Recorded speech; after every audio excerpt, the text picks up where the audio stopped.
od moj jagol. Mislim znači postojam.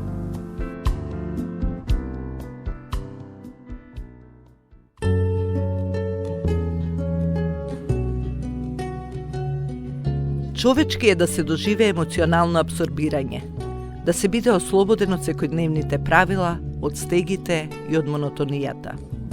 Секој тежне и трага по тоа што ќе му овозможи да почувствува треперење, харизма и нешто што открива живост.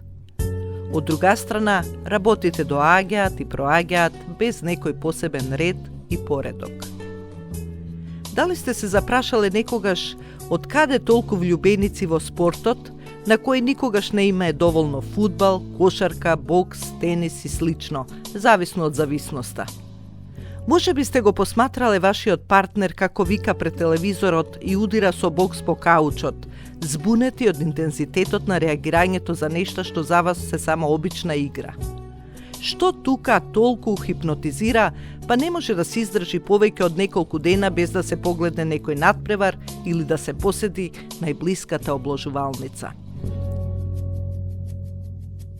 Може би имате пријателка обседната со некоја турска сапуница, чии серии се емитуваат секојдневно или пак постојано читање на твитови од мобилниот. Се прашувате како таа може непрекинато да ги следи тие нешта, да се соживува со нив, постојано да ги коментира вака и онака, едноставно како да живее со нив и во нив. Мажот, влюбеник во спортот, и жената со турската сапуница би биле изненадени со откритието дека и покрај различноста тие сепак трагаат по иста работа, а тоа е страста.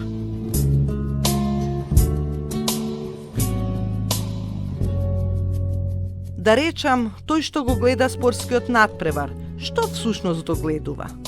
Обично, тоа е толпа на играчи кои трчаат по стадионот или во спортската сала, страствено трудејќи се со целата своја енергија што ја поседуваат да постигнат погодок и да го исполнат својот сон во спортскиот дух.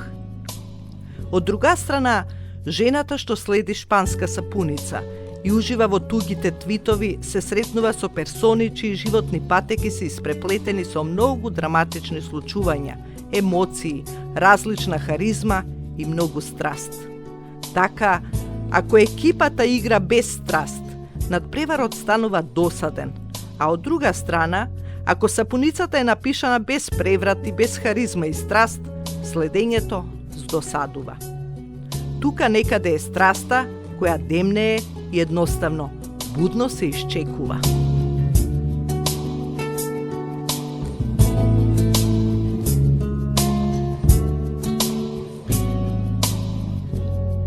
За да се задоволи апетитот за страст, богато се наградуваат оние кои успеваат да ги издигнат чувствата до невидени висини. Па така, многу актери, професионални спортисти и рок-музичари заработуваат многу само затоа што знаат како во нас да ја раздвижат страста и во вистинското светло да ја искажат харизмата што ја носи секој во себе. На страна е тоа како тоа го прави, но финансиски нивната способност за стимулација многу повеќе се вреднува за разлика од трудот на оние кои едноставно да кажам си ја вршат работата без многу чалами.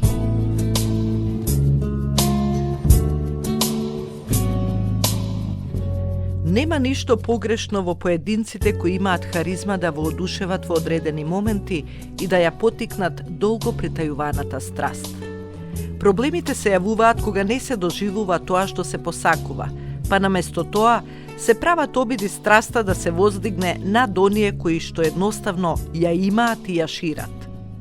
Спортскиот фанатик, кој повеќе се возбудува гледајќи ги испотените играчи како се судираат на теренот, отколку на времето проведено со партнерката, или љубителката на ТВ сапуницата, која повеќе сочувствува со ликовите отколку со самата себе, се тоа личности одсечени од сопствената харизма и страст, од своите исполнувања и од сопствениот живот. Да се биде харизматичен и страствен е сосема нормално, како што е дишењето и самиот живот што се живее. Тие се извор на битието. Страста е нешто многу повеќе од интензивна физичка привлечност која се чувствува кон друг, или огнени идеали, па и во одушевување кон сентименталната врска што се има, кон професијата што се работи, кон семејството.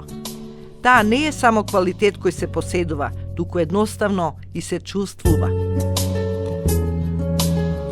Страста и харизмата се внатрешен извор на енергија, силни и полни со љубов и благонаклонетост, со енергија, кои придонесуваат секое доживување да биде исполнето со магија и смисла на живење. Самото живење е начин на постоење, кога секојдневно нешто ново се внесува и се случува. Затоа е потребна голема храброст да се живее и да се сака, но постои ли воопшто алтернатива?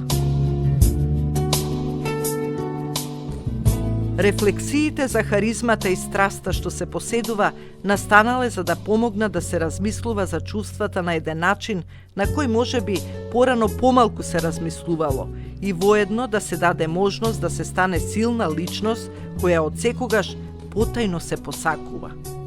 Ова представува ангел чувар што потикнува да се продолжи и кога се подзастанува, да се трага по животниот сопатник дури и кога се мисли дека тој не постои, и едноставно да се истрае на патот на откривање, дури и кога нема сигурност каде тој пат ќе одведе, ниту што е тоа всушност што вистински се бара. Харизмата и страста водат на средба со судбината, иста онаа која се наслушнува дека повикува некаде од длабочината на душата. Почитувајте го изворот на сопствената страст и својата поседувачка харизма. Бидете извор на сопствениот живот и едноставно следете го спектарот на настани во продолжение на вашето македонско радио, Радио Скопје.